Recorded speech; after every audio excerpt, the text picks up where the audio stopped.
Sushruta institute of paramedical sciences Ferozepur road जिला लुधियाना विखे स्थित है। इस इंस्टीट्यूट विच DMLT, dot X-ray, BSc MLT, OT X-ray, MSc MLT, CMB, MBA, MPHW, hotel management आदि कोर्सेज करवाए जाते हैं। इस इंस्टीट्यूट विच 10,000 तो वध स्टूडेंट्स पढ़ाई कर चुके हैं अते इस समय वधिया नौकरियां कर रहे हैं। Sushruta institute of paramedical science विखे ਵਧੇਰੀ ਜਾਣਕਾਰੀ ਲੈਣ ਲਈ ਸੰਪਰਕ ਕਰੋ 9914137551 ਅਤੇ 9855250551।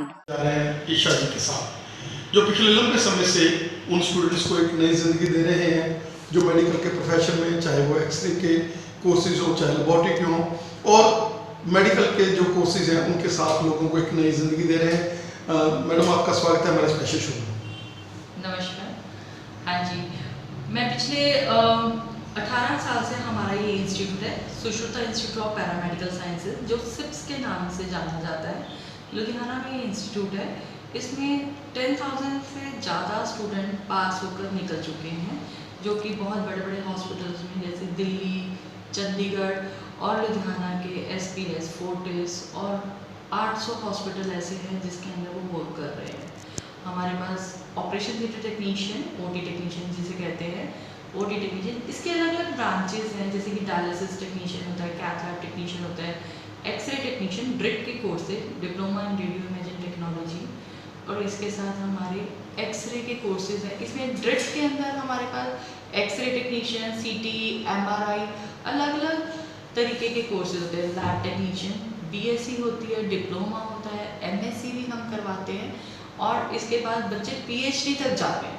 मेरा इंस्टीट्यूट पहले पंजाब टेक्निकल यूनिवर्सिटी के साथ एफिलेटेड है, अभी भी पंजाब टेक्निकल यूनिवर्सिटी के साथ, देशभक्त के साथ और बहुत अच्छी अच्छी यूनिवर्सिटियों के साथ हमने एफिलेशन ली हुई है, और इसमें हम बच्चों को खुद पढ़ाते हैं। एग्जैक्टली अगर हम ये कहें कि ये जो कोर्सेज है इसके अंदर पढ़ने का काम जो है वो 25% है, और जो सीखने का काम है वो 75% है। जो भी बच्चे आज की डेट में उनको लगता है कि वो ज़िंदगी में क्या करना चाहते हैं, तो मेरे हिसाब से उन बच्चों के लिए ये बहुत अच्छा कोर्स है जिनको अपनी राह नहीं समझ आ रही, क्योंकि यही एक ऐसी फील्ड है जिसके अंदर बहुत जॉब्स हैं। इतनी जॉब्स हैं कि हम उसकी गिनती नहीं कर सकते। अगर एक हॉस्पिटल में एक डॉक्टर को एक हॉस्पिटल खोलने के लिए अगर 2 डॉक्टर चाहिए तो कम से कम नहीं तो 25 टेक्नीशियन चाहिए, तो रेशो जितने डॉक्टर हैं उसका 25 गुना ज़्यादा टेक्नीशियंस की ज़रूरत है।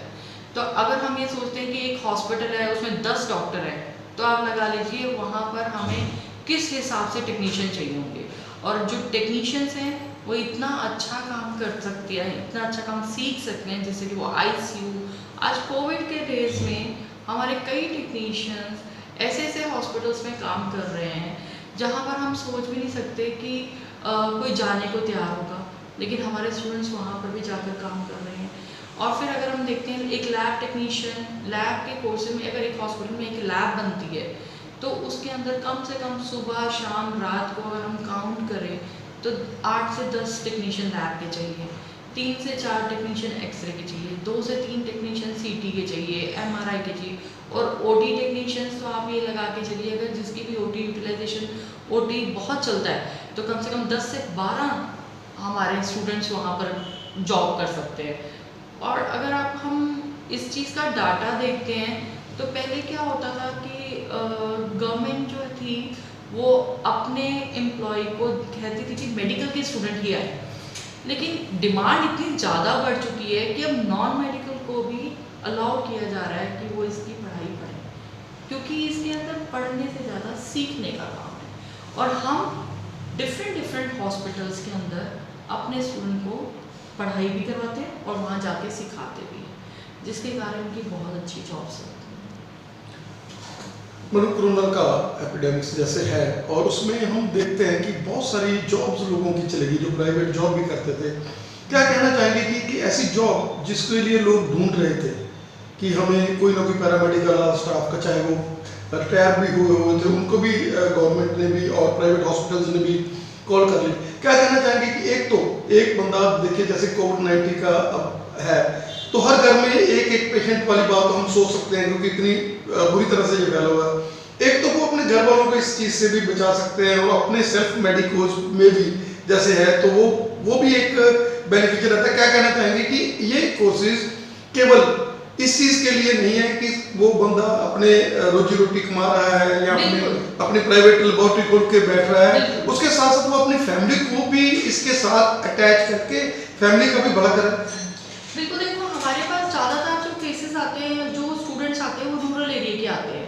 रूरल एरिया के बहुत सारे लोग जो होते हैं वो ये देखते हैं कि जब वो हॉस्पिटल में आते हैं और जब वो वर्किंग करते हैं हॉस्पिटल की, जब वो हॉस्पिटल की वर्किंग करते हैं तो वहाँ पर वो ये बात नोटिस करते हैं कि बहुत सारे जो वर्कर्स हैं वो जब वर्क करते हैं तो वो ये देखते हैं कि अरे इस हॉस्पिटल में शुगर का पेशेंट है, अच्छा शुगर की ये कॉम्प्लिकेशन आती है, ओके इस पेशेंट को बीपी है, बीपी की ये कॉम्प्लिकेशन आती है। तो उनके डाइट हैबिट्स धीरे धीरे बच्चों का अपने घर में गाइड करते हैं, अपने आस पड़ोस को गाइड करते हैं, और यहाँ तक कि वो इतने ट्रेंड हो जाते हैं कि कभी कभी वो हमें भी गाइड करते हैं कि मैम आपको ये प्रॉब्लम है तो आप यहाँ वाले डॉक्टर के पास आइए। मतलब मेरे स्टूडेंट मुझे गाइड करते हैं कि हमें कहाँ जाना चाहिए, कहाँ नहीं जाना चाहिए, बिकॉज वो इतनी देर से डॉक्टर्स के साथ जुड़ जाते हैं कि उनका लिविंग स्टैंडर्ड, उनके थॉट्स, उनकी सोच सब कुछ चेंज हो जाती है। धीरे धीरे उनके पहनने के स्टाइल बदल जाते हैं।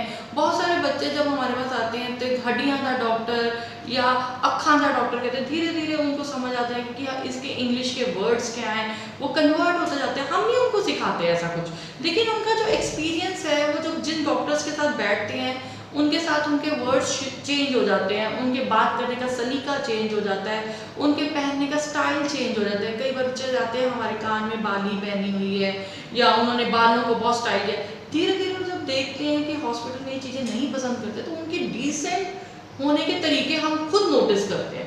जो बच्चे मुझे आज से 3 साल पहले जिस रूप में दिखते हैं वो उस रूप में अब है ही नहीं, वो टोटल चेंज है।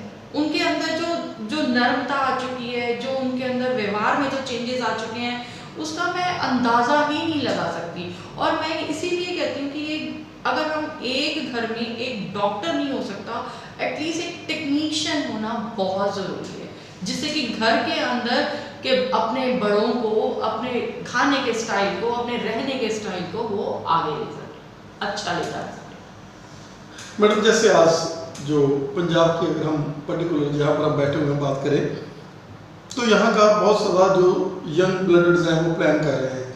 क्या कहना चाहेंगे कि अगर उन्होंने प्लान भी करना है तो बाहर जैसे ये फैसिलिटी है, हॉस्पिटल्स वाली फैसिलिटी है, डे केयर वाली फैसिलिटीज़ है, नैनीज वाली फैसिलिटी है, तो अगर वो ऐसे कोर्सेज करके जाएँ तो फिर उनको कोई लेबर जॉब नहीं करनी पड़ेगी, बल्कि उनको बढ़िया तरीके से वो अपने आप को बाहर जाकर भी सेट कर सकते हैं। बिल्कुल। अभी अगर मैं आपको कहती हूँ कि हमारे 10,000 स्टूडेंट्स यहाँ से निकल चुके हैं तो आपको बड़ी हैरानी होगी कि 40-50% स्टूडेंट बाहर ही हैं। और जब वो बाहर हैं तो हम उनसे पूछते हैं अक्सर कि ऐसा क्या तुम्हें जॉब कहाँ पर मिली हुई है, तो उसमें से जितने स्टूडेंट यहाँ से गए हैं उसमें से 40-50% स्टूडेंट जो है वो ओल्ड एज होम में लगे हुए हैं। ओल्ड एज होम में देखिए, मैं आपको सही बताती हूँ तो हमारे यहाँ पर अगर हम मेडिकल के प्रोफेशन में देखें तो सारे बच्चे MBBS करके बाहर जा रहे हैं। अब डॉक्टर्स की वहाँ ज़रूरत है, जैसे हमारे इंडिया में ज़रूरत है ऐसे बाहर भी ज़रूरत है। और अगर बाहर ज़रूरत है तो उनके बेसिकली ओल्ड एज होम बने हुए हैं, वहाँ पर लोग इंश्योर्ड हैं और उन लोगों को मेडिकल फैसिलिटी देनी होती है। और हमारे स्टूडेंट्स जो हैं उनको काम बहुत अच्छा आता है और वहाँ पर वो जाके 3 मंथ्स के कोर्सेज करने के बाद बहुत आसानी से ओल्ड एज होम में लग जाते हैं। और बहुत जो ट्रेन हैं, जो एक्सपीरियंस लड़के हैं, वो उससे भी ऊपर की पढ़ाई वहाँ पर करते हैं। और हॉस्पिटल में मेरे कई टेक्नीशियंस जो हैं वो वहाँ पर हेयर ट्रांसप्लांट कर रहे हैं।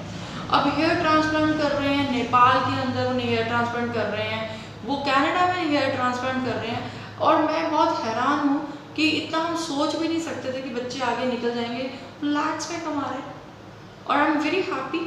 और जब वो वहाँ से मुझे फ़ोन करते हैं और बताते हैं कि रेफरेंस देते हैं कि मैडम मैं एक अपने पिंडों एक बच्चा भेज रहे हैं, उन सेम कोर्स करवा देना, मुझे बहुत प्राउड फील होता है, इसमें बहुत अच्छा लगता है। मैडम, जैसे आपने बात करी है आज जॉब्स की, आप हमें बताएं कि जैसे आजकल बेरोजगारी वाली बात है, 10+2 कर जाते हैं बच्चे बच्चियाँ, बहुत उदास है माँ बाप कि हम इनको किस फील्ड में लगाएं, क्योंकि आजकल देख रहे हैं कि इंजीनियर्स की बात करें, डॉक्टर और किसी प्रोफेशन की बात करें तो जॉब्स के हटकर लोग बहुत नए नए काम कर रहे हैं।